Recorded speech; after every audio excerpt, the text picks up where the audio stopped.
Pois é, a Gleisi Hoffmann tá indo para cima da Carla Zambelli e da Bia Kicis, que usaram o Twitter para incentivar aquelas pessoas lá que foram hostilizar ela, a Gleisi Hoffmann, e o Lindbergh Farias, que estavam num hotel com a família. Vocês lembram dessa agressão? Agressão verbal, foram para cima? Pois é, as duas foram lá fazer gracinha no Twitter e foi apresentada agora uma denúncia. E ficou feio para as duas, eu vou explicar para vocês o que aconteceu. Vem comigo.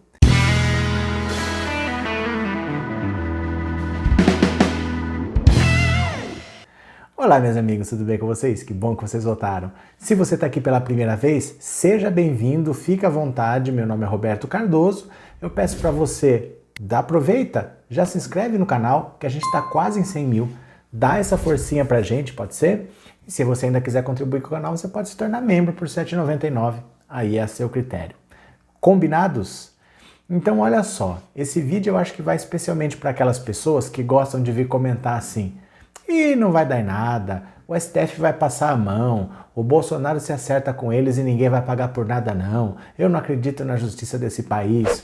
Olha, o STF entrou num grande acordo nacional com o Supremo, com tudo, vocês lembram disso? Isso já ficou para trás, porque agora as consequências estão sobrando pro próprio STF. Aí agora eles mudaram de postura e já tem um tempo. Se você não viu, eu vou te dar só mais um exemplo. Semana passada, a Gleisi Hoffmann e o Lindbergh Farias estavam com a família num hotel e foram hostilizados por pessoas que estavam lá, por outros hóspedes do hotel. Eles foram para cima, xingando, quase saíram na mão mesmo com a Gleisi Hoffmann, uma cena terrível. Eles filmaram aquilo e postaram nas redes sociais dele. A Carla Zambelli, que é do PSL de São Paulo, e a Bia Kicis, que é do PSL do Distrito Federal, são duas das bolsonaristas, assim, das mais alucinadas. Eu não sei quem que é a mais alucinada das duas, mas as duas são aquele bolsonarista pancado mesmo da cabeça. Elas foram no Twitter elogiar os dois. Olha, por exemplo, o que a Carla Zambelli falou. Não tenho o hábito de aplaudir atitudes de incitação frente a pessoas, principalmente quando estão em menor quantidade.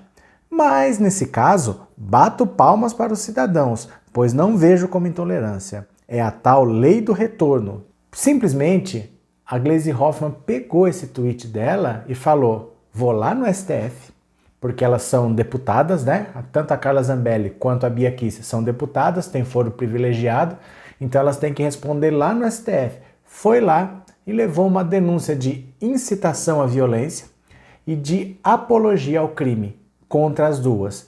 Aí, chegando lá no Supremo, o Supremo pode acatar o que elas estão falando, manda a Procuradoria-Geral da República investigar e depois isso volta para o Supremo julgar. As duas desesperaram. Tanto a Bia Kicis quanto a Carla Zambelli desesperaram, entraram em pânico e entraram com o habeas corpus. O habeas corpus preventivo funciona assim: olha, estão querendo cercear minha liberdade, estão querendo me causar constrangimento, então para essa investigação. Na prática, ela falou para o STF, ó, não aceita o que a Gleisi Hoffmann vai falar, porque a gente está sendo coagida aqui, ó, a gente está sendo constrangido. Se fosse como as pessoas dizem, que o Bolsonaro dá um jeito, que os bolsonaristas estão protegidos, que não vai acontecer nada com eles, o Lewandowski acatava o que elas falavam, azar da Gleisi Hoffmann. Gente, é uma deputada, presidente do PT, indo ao Supremo contra duas bolsonaristas. E o que o Lewandowski falou? Ó, vocês duas, vocês vão catar coquinho aí, isso que vocês estão falando não tem nada a ver, a investigação vai ser feita sim, não tem habeas corpus para vocês, não. Esquece essa história de habeas corpus preventivo, porque a investigação vai seguir. Então vai ser investigado o que aconteceu, os crimes são incitação à violência e apologia ao crime. É importante, viu? Apologia ao crime. A palavra apologia significa elogio. Você pode cometer um crime, mas mesmo não cometendo um crime, só de você defender um crime, só de você falar bem de um crime, mesmo sem praticar, você já está cometendo um crime. Então cuidado com às vezes o que vocês escrevem aí nas redes sociais, viu? Tem que matar, tem que fazer não sei o quê. Só você defender, mesmo que você não faça, você já está cometendo o crime de apologia ao crime. E as duas agora vão ter que responder por isso. Vamos ver no que vai dar, mas olha só, é uma deputada do PT, é o presidente, ela é a presidente do PT, que foi atacada por bolsonaristas e 2 deputadas estão sendo agora denunciadas por ela e o Lewandowski falou: dane-se vocês duas, a investigação vai seguir. Então isso é um ponto para a gente prestar atenção. O STF não está a fim de passar a mão.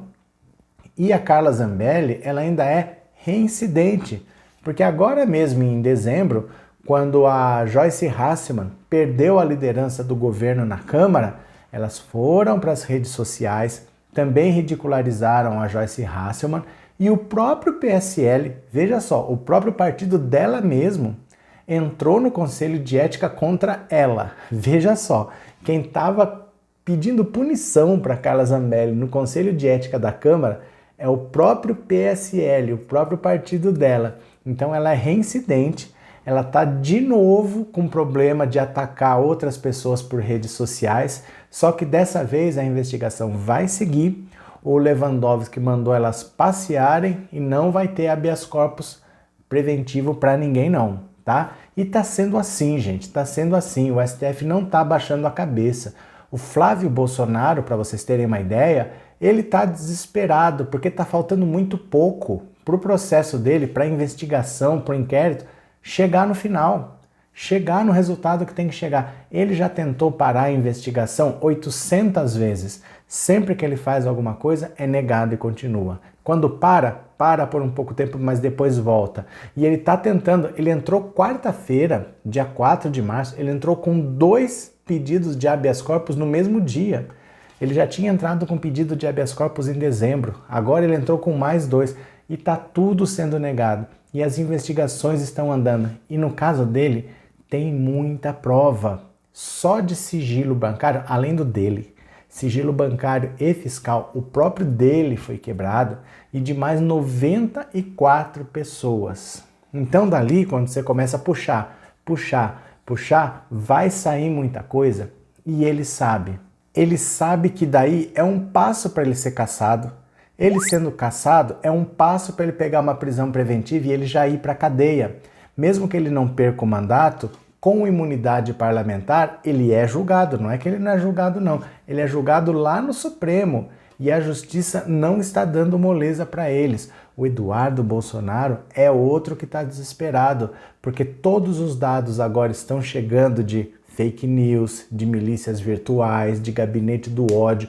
Tudo está sendo ligado ao nome dele e as investigações estão andando, os dados estão aparecendo e eles estão desesperados porque a casa está muito perto de cair, a situação é muito feia e quando o primeiro cair, começam a cair todos, porque aí fica escancarado de que não tem proteção, então não tem por que você ter medo não, pode ir para cima. A Gleisi Hoffmann foi para cima, o Supremo ficou do lado da petista contra 2 bolsonaristas.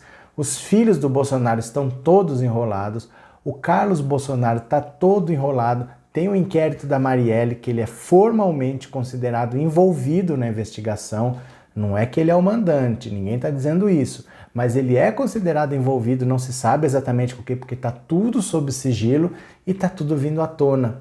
Então não pense que eles têm uma proteção. Bolsonaro não é um figurão, ele não é um cara que está na política, que ele tem uma influência e que ele conseguiu aparelhar todo mundo. Ele sempre foi baixo clero. Ele não tem a proteção, ele não tem esse esquema que a gente está acostumado a ver de falar assim, poxa, esse cara aqui nunca vai acontecer nada, ali vai parar. Ele não tem isso, porque ele é um deputado que, por uma coincidência, por uma maluquice do destino, está na presidência da República, mas ele não tem tamanho para estar lá. E ele não tem a rede de proteção que a gente está acostumado a ver, que os poderosos normalmente têm e que fica por isso mesmo. Não é o caso deles. As pessoas não gostam deles, as pessoas não toleram eles e eles estão atacando o Congresso e estão atacando o STF. Então, talvez, se fosse um ataque contra você, contra mim, nós somos povo, talvez ficasse por isso mesmo, mas quando eles batem de frente com o Congresso e quando bate de frente com o STF, aí a coisa fica feia. Cada detalhe desses é para a gente prestar atenção. Uma petista entrando com uma denúncia contra 2 bolsonaristas e o Supremo falando, olha, vocês duas aí, ó, vocês vão catar coquinho, vocês se viram aí, porque a denúncia vai ser aceita e vai ser investigado sim. Então as coisas estão mudando, eles não sabem o que fazer porque está tudo vindo contra e tudo de uma vez e muito rápido. E tudo que eles tentam fazer não dá certo. Será que eu conto com seu otimismo? Será que você vai mudar essa postura e vai acreditar? Vem para a batalha com a gente, tá? A gente está aqui porque a gente acredita que vai acontecer alguma coisa. Se eu achasse que não vai acontecer nada, eu estava descansando, olhando para cima, esperando ver o que ia acontecer. Mas todo mundo que está aqui tem que ter o mesmo ideal. Tamo fechado? Tamo na resistência? Então é isso. Um grande abraço para vocês e eu já fui.